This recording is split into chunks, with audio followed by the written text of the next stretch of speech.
Hello नमस्कार दोस्तों, मैं हूं आनंद कुमार और आप देख रहे हैं अम्बेजी इंस्टीट्यूट। दोस्तों, आज के इस वीडियो में हम आपको बताएंगे कि केंद्रीय शिक्षक पात्रता परीक्षा में यानी कि सीटेट परीक्षा 2014 में जो सीटीपी के क्वेश्चन पूछे गए थे उनके बारे में हम बात करेंगे। दोस्तों, यह परीक्षा हुई थी 21 सितंबर 2014 को।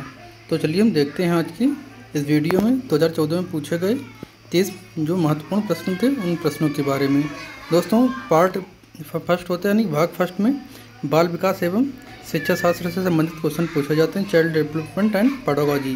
तो इसमें पहला प्रश्न था, प्रश्न से पहले निर्देश था, निम्नलिखित प्रश्नों के उत्तर के लिए सबसे उपयुक्त या उचित विकल्प जो होता है उसे चुनना होता है, तो उसे बताना था। पहला प्रश्न है, प्रश्न कहता है शिक्षण का विकासात्मक परिप्रेक्षण शिक्षकों में से यह मांग करता है कि क्या मांग करता है।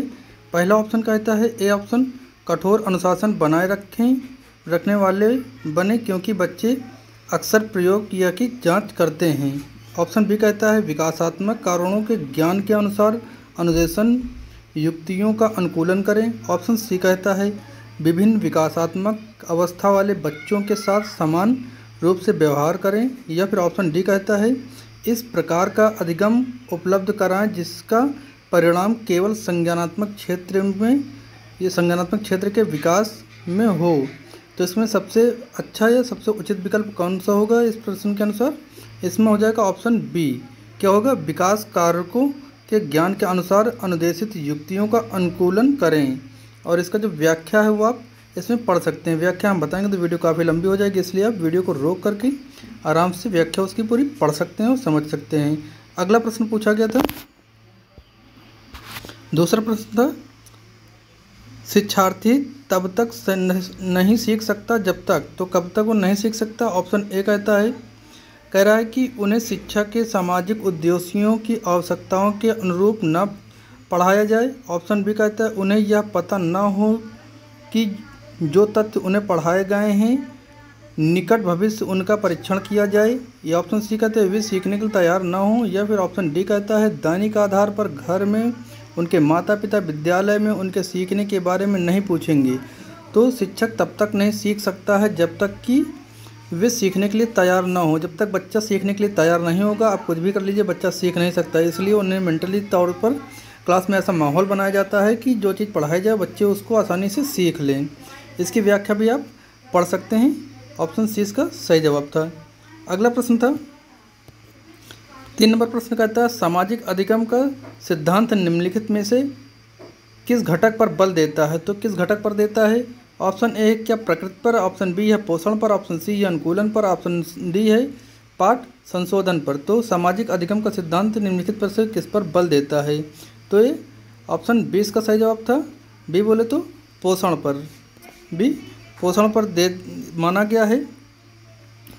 जो सीटेट के जो आंसर किया है तो उसमें आपका ऑप्शन बी माना गया था। तो इसके अनुसार क्या हो जाएगा, अल्बर्ट बंडूरा ने सामाजिक अधिगम का सिद्धांत दिया है। किसने दिया है सामाजिक अधिगम का सिद्धांत? अल्बर्ट बंडूरा ने दिया था। इस प्रकार के अधिगम में बालक सामाजिक व्यवहारों को सीखता है, दूसरे के व्यवहारों को देखकर उनके अनुरूप व्यवहार करता है, व्यवहार अपने जीवन में उतारता है, समाज द्वारा स्वीकृत व्यवहार को धारण करता है और अमान्य व्यवहारों को त्याग कर सामाजिक अधिगम के अंतर्गत आता है। तो ये था इसकी व्याख्या। अब 4 नंबर प्रश्न था, कह रहा कि मनोसामाजिक सिद्धांत निम्नलिखित में से किस पर बल देता है। तो पहला ऑप्शन है उद्दीपन व प्रतिक्रिया, ऑप्शन बी है लिंगी व प्रसूति स्तर, या फिर ऑप्शन सी कहता है उद्गम के मुकाबले में हीनता स्तर, ऑप्शन डी कहता है क्रिया प्रसूत या सक्रिय अनुबंधन। तो इसका जो सही जवाब था वो था दोस्तों मनोसामाजिक सिद्धांत निम्नलिखित में से किस पर बल देता है। तो ये देता है उद्यम के मुकाबले में हीनता स्तर पर।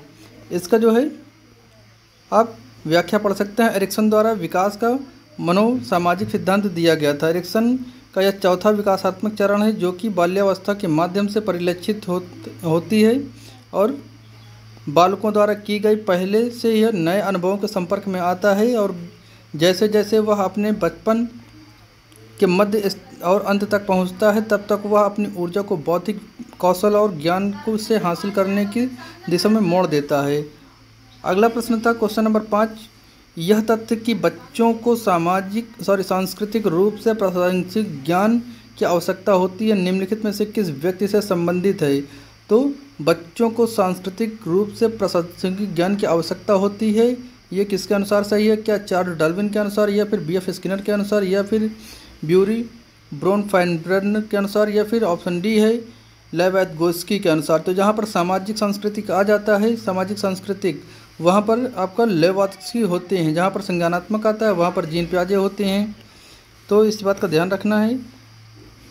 6वां नंबर का प्रश्न है, कह रहा है कि आप एक शिक्षक या शिक्षिका के रूप में रैगिंग और धमकाने के सख्त विरोधी हैं। इस संदर्भ में विद्यालय में पोस्टर लगवाते हैं तथा समिति बनवाते हैं। आपसे जोड़ने वाले किशोर जो इस विचार से दृढ़ विश्वासी हैं निम्नलिखित में से किस स्तर पर होंगे? क्या आपका ऑप्शन है पारंपरिक स्तर, या फिर ऑप्शन बी कहता है पूर्व पारंपरिक स्तर, या फिर ऑप्शन सी कहता है उत्तर पारंपरिक स्तर, या फिर ऑप्शन डी कहता है सामाजिक व्यवस्था बनाए रखने का स्तर? तो इसका सही जवाब क्या हो जाएगा दोस्तों? इसका सही जवाब हो जाएगा आपका ऑप्शन सी।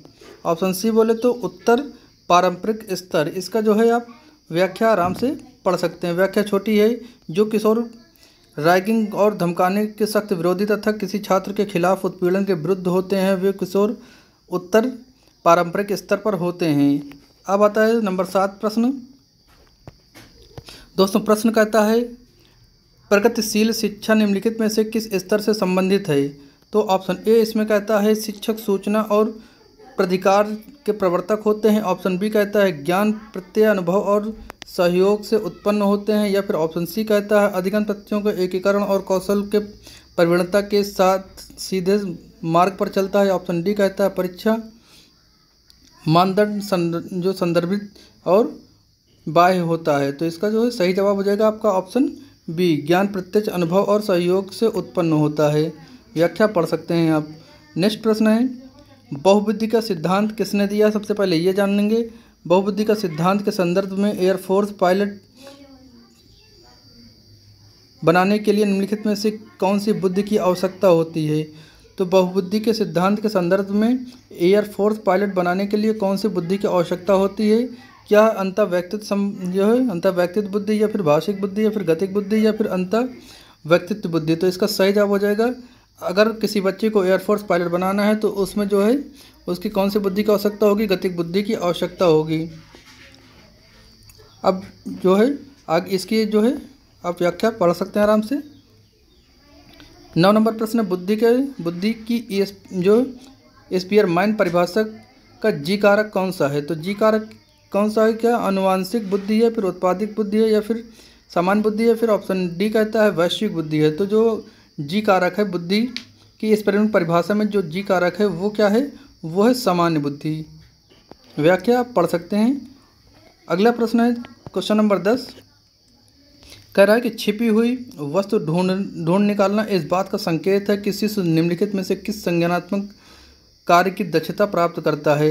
तो सबसे पहले बात करते हैं संज्ञानात्मक विकास का सिद्धांत किसने दिया? तो आप जानते ही होंगे जीन पियाजे ने दिया। जहाँ पर संज्ञानात्मक विकास आ जाए वहाँ पर आप जीन पियाजे लगा सकते हैं अगर सिद्धांत पूछता है। तो सामाजिक पूछता है तो वाइगोत्स्की। तो इसमें इस सवाल का जो ऑप्शन है वो पहला ऑप्शन कहता है सभी प्राय व्यवहार, या फिर ऑप्शन बी कहता है वस्तु स्थायित्व, या फिर ऑप्शन सी कहता है समस्या समाधान, या फिर ऑप्शन डी कहता है प्रयोग करना। तो छिपी हुई वस्तु को बच्चा ढूंढ निकालता है तो इस बात का संकेत करता है कि शिशु जो है वो आपका वस्तु स्थायित्व के संज्ञानात्मक कार्य में दक्षता प्राप्त करने लगा है। तो इसका जो ऑप्शन बी सही हो जाएगा। व्याख्या आप पढ़ सकते हैं। 11 नंबर प्रश्न दोस्तों, निम्नलिखित में से कौन सा समाज में लिंग समानता का मानदंड हो सकता है? ऑप्शन ए कहता है विद्यालय में पुरुष और महिला शिक्षकों की संख्या की तुलना। ऑप्शन बी कहता है कक्षा 12 में लड़कों और लड़कियों द्वारा सामान्य संख्या में प्राप्त विशिष्ट योग्यता। ऑप्शन सी कहता है कक्षा 12 तक पहुंचने वाले लड़कों तथा लड़कियों की संख्या की तुलना। ऑप्शन डी कहता है क्या छात्राओं को विद्यालय से बाहर आयोजित प्रतियोगिताओं में भाग लेने की अनुमति दी जाए? तो लिंग समानता का मानदंड हो सकता है। तो इसका सही जवाब क्या हो जाएगा आपका? क्या छात्राओं को विद्यालय के बाहर आयोजित प्रतियोगिताओं में भाग लेने की अनुमति दी जाएगी, इसका मानदंड हो जाएगा। ऑप्शन डी इसका सही जवाब हो जाएगा। 12 नंबर प्रश्न है दोस्तों, व्यक्तित्व अंतरों का ज्ञान शिक्षकों की मदद किसमें करता है? तो ऑप्शन ए कहता है क्या पिछड़े शिक्षार्थियों के साथ कठोर परिश्रम करने वाली निरर्थक को समझाने में, क्योंकि बाकी कक्षा के समान कभी नहीं हो सकते हैं। या फिर ऑप्शन बी कहता है व्यक्तित्व अंतरों को शिक्षार्थियों की असफलता की स्वीकृति की उत्तरदायी ठहराने में। या फिर ऑप्शन सी कहता है सभी शिक्षार्थियों को समान रूप से लाभ पहुंचाने के लिए। फिर ऑप्शन डी कहता है अपनी प्रस्तुति शैली को एकरूप बनाने में। या फिर ऑप्शन डी कहता है सभी शिक्षार्थियों की व्यक्तिगत आवश्यकताओं का आकलन करने और उनके अनुरूप उन्हें पढ़ाने में। तो ऑप्शन इसका डी सही हो जाएगा आपका। क्या हो जाएगा? सभी शिक्षार्थियों की व्यक्तित्व आवश्यकताओं का आकलन करने और उनके अनुरूप पढ़ाने में। ऑप्शन डी इसका सही जवाब हो जाएगा। व्याख्या भी आप पढ़ सकते हैं। नेक्स्ट क्वेश्चन है 13 नंबर करा सीखने के लिए आकलन क्या होता है।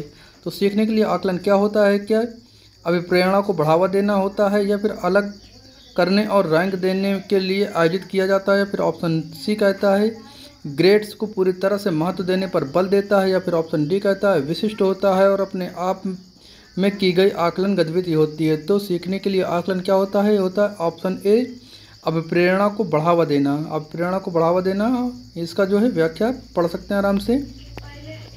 देखते हैं 14 नंबर का प्रश्न कहता है विद्यालय आधारित आकलन क्या है। विद्यालय आधारित आकलन क्या है? क्या परिणामों की अपेक्षा परीक्षा तकनीकों पर केंद्रित है। या फिर ऑप्शन बी कहता है क्या आकलित किया जाए इस पर शिक्षार्थियों को काम जो है कम नियंत्रण प्रदान करना होता है। या फिर ऑप्शन सी कहता है रचनात्मक प्रतिपुष्टि उपलब्ध कराने के लिए सीखने का संवर्धन करता है। या फिर ऑप्शन डी कहता है परीक्षा के लिए शिक्षण को बढ़ावा देना, क्योंकि उनमें निरंतर परीक्षण होता है। तो विद्यालय आधारित आकलन है, ऑप्शन सी है इसका सही जवाब।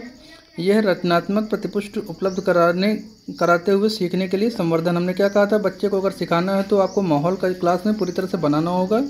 जिस चीज़ के बारे में सिखाना है वो बच्चे आराम से सीख लेंगे। अगर उसमें आप माहौल नहीं बना पाते हैं तो बच्चे किसी प्रकार से सीख नहीं पाएंगे। इसलिए ऑप्शन सी इसका सही जवाब हो जाएगा।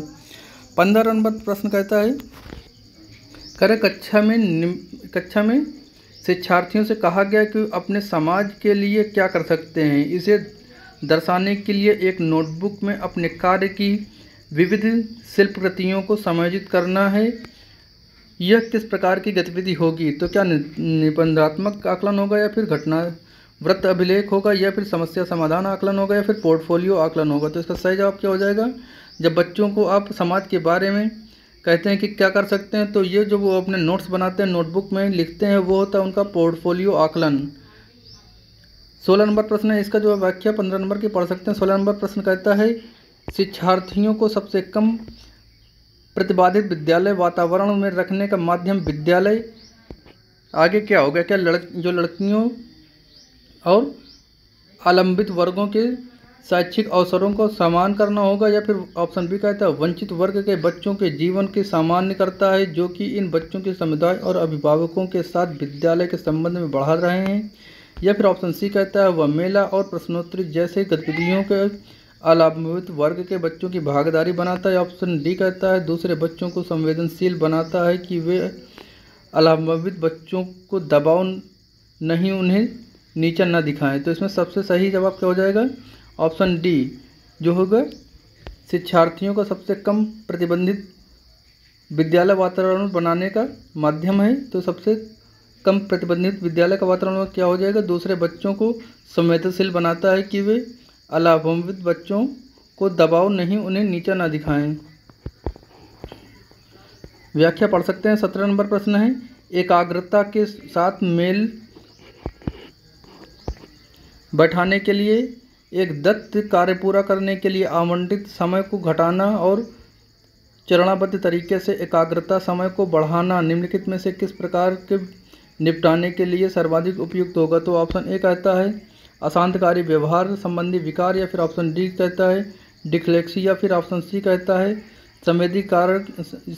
संवेदी एकीकरण विकार। या फिर ऑप्शन डी कहता है एकाग्रता ह्रास अतिसक्रियशीलता विकार। तो ऑप्शन इसका डी सही हो जाएगा। सवाल का जवाब हो जाएगा एकाग्रता ह्रास अतिक्रिया विकार, जो कि किसी भी बालक पर ध्यान केंद्रित करने के लिए बाधित करता है, जिससे बालक को अधिगम करने में कठिनाई होती है। इसका सही जवाब हो जाएगा। 18 नंबर प्रश्न दोस्तों कह रहा है निम्नलिखित में से कौन सा उपागम अशांतकारी व्यवहार संबंधी विकार वाले बच्चों के साथ व्यवहार करने के लिए बच्चों को उनके आसपास के लोगों और सामाजिक संस्थाओं के साथ अंतःक्रिया करने पर सुझाव करता है। तो ऑप्शन इसके 4 दिए गए। पहला विकल्प कहता है मनोज्ञात्मक या फिर पर्यावरणीय, या फिर ऑप्शन सी कहता है जीव वैज्ञानिक, या फिर ऑप्शन डी कहता है व्यवहारवादी। तो इसका सही जवाब हो जाएगा आपका जो है ऑप्शन बी पर्यावरणीय। आप इसकी जो है व्याख्या पढ़ सकते हैं। नेक्स्ट है 19 नंबर प्रश्न कर रहा है कि वेंजुली प्रतिभाशाली अपनी डाइवर्स प्रतिभा जो परिभाषा के लिए जाने जाते हैं। तो जो है वेंजुली प्रतिभाशाली अपनी किस परिभाषा के लिए जाने जाते हैं, यहाँ पर आपको सही जवाब करना है। तो पहला ऑप्शन है 4 पंक्तियाँ यानी कि टियर, या फिर 4 स्तरीय, या फिर त्रिस्तरीय, या फिर त्रिमुखी। तो इसका सही जवाब क्या हो जाएगा आपका त्रिवृत्तीय। ऑप्शन सी इसका सही जवाब हो जाएगा। वेंजुली प्रतिभाशाली की अपनी त्रिवृत्ति परिभाषा के लिए जाना जाता है। ऑप्शन सी कहता है दोस्तों, सॉरी ऑप्शन 20 नंबर प्रश्न कहता है प्रतिभाशाली शिक्षकों के लिए आगे डैश डैश क्या जरूरी होगा क्या। ऑप्शन ए अभिक्षमता को कौशल के रूप में समझाना सही है, या फिर ऑप्शन बी कहता है प्रगति की निरीक्षण करने की आवश्यकता नहीं होती है, या फिर ऑप्शन सी कहता है शिक्षक को अनुकूलन करना चाहिए जिसमें जो है शिक्षार्थी में बदलाव आता है, या फिर ऑप्शन डी कहता है शिक्षक को पहल करनी चाहिए और समस्या समाधान में मुख्य भूमिका निभानी चाहिए। तो इसका सही जवाब क्या हो जाएगा ऑप्शन सी हो जाएगा, जो है शिक्षक को अनुकूलन करना चाहिए जिससे परीक्षार्थियों में बदलाव आ जाता है। तो इसका सही जवाब हो जाएगा ऑप्शन सी। नेक्स्ट प्रश्न है 21 नंबर का प्रश्न कह रहा है कि अधिगम निर्योग्यता वाले बच्चों की प्रगति की निरीक्षण करने के लिए निम्नलिखित में से कौन सी पद्धति सबसे उपयुक्त होगी। क्या व्यक्ति यानी कि व्यक्ति, या फिर केस अध्ययन, या फिर घटनावृत्ति अभिलेख यानी कि वास्तविक रिकॉर्ड, या फिर ऑप्शन सी कहता है व्यवहार रेटिंग स्केल, या फिर ऑप्शन डी कहता है संरचित व्यवहारपक अवलोकन।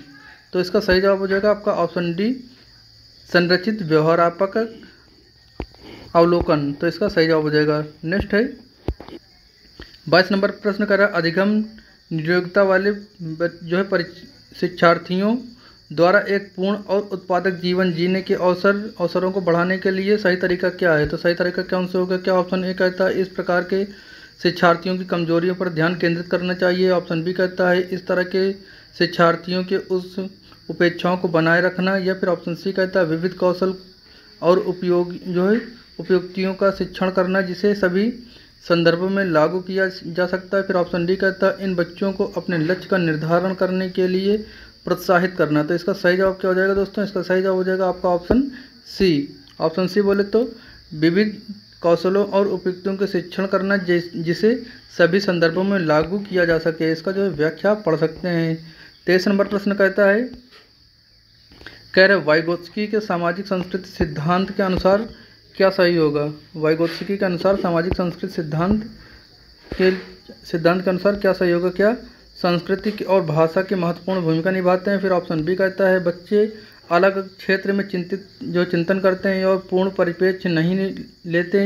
या फिर ऑप्शन सी कहता है यदि निम्न आयु पर अमूर्त सामग्री को प्रस्तुत किया जाए तो बच्चे अमूर्त तरीके से चिंतन करते हैं। या फिर ऑप्शन डी कहता है वह स्वनिर्देशित वाक सहयोग का निम्नतम स्तर होता है। तो वाइगोत्स्की के अनुसार सामाजिक संस्कृति सिद्धांत के अनुसार संस्कृति और भाषा में महत्वपूर्ण भूमिका निभाते हैं। ये ऑप्शन वाइगोत्स्की के अनुसार सही हो गया। व्याख्या अगला प्रश्न है व्याख्या अनुमान और अथवा नियंत्रण प्रकल्पना के लक्ष्य हैं। तो ऑप्शन ए कहता है क्या पारंपरिक तर्कणा, या फिर ऑप्शन बी कहता है अवगात्मक तर्कणा, या फिर ऑप्शन सी कहता है निगात्मक तर्कणा, या फिर ऑप्शन डी कहता है वैज्ञानिक पद्धति। तो इसका सही जवाब क्या हो जाएगा। ये हो जाएगा आपका ऑप्शन डी वैज्ञानिक पद्धति। व्याख्या अनुमान और नियंत्रण परिपक्वता वैज्ञानिक पद्धति के लक्ष्य होते हैं। इसकी व्याख्या है ये।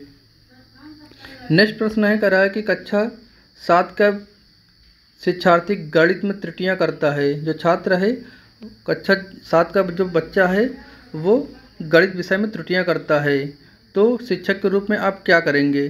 तो क्या शिक्षार्थियों का सही उत्तर उपलब्ध कराएंगे, या फिर ऑप्शन बी कहता है शिक्षार्थियों को कैलकुलेटर का प्रयोग करने की अनुमति देंगे, या फिर ऑप्शन सी कहता है शिक्षार्थियों से कहेंगे कि विकलनात्मक पद्धति का प्रयोग करें तथा त्रुटि का पता लगाने के लिए दोबारा करें। या फिर ऑप्शन डी कहता है शिक्षार्थियों को दिखाएं कि त्रुटि कहाँ थी और शिक्षार्थियों को उसे दोबारा करने के लिए कहें। तो इसका सही जवाब क्या हो जाएगा दोस्तों? आप जो है बच्चे को, शिक्षार्थी से कहेंगे कि वह विकल्पात्मक पद्धति का प्रयोग करें अथवा जो त्रुटि हुई है कहाँ पर हुई उसका पता लगाने के लिए उसे दोबारा से हल करें। तो सबसे सही जवाब ये हो जाएगा। ना कि आप जो है बच्चे को उत्तर बताएंगे, ना ही कैलकुलेटर का प्रयोग करने के लिए कहेंगे, न तो इसका जो है गलती है उसको बताएंगे। उससे बच्चे से आप कहेंगे कि गलती का पता लगाएं, या फिर आप कहेंगे उस बच्चे से सवाल दोबारा लगाएं। अगर उसको सही समझ नहीं आता तो आप दोबारा से उसको, उस बच्चे को समझा सकते हैं।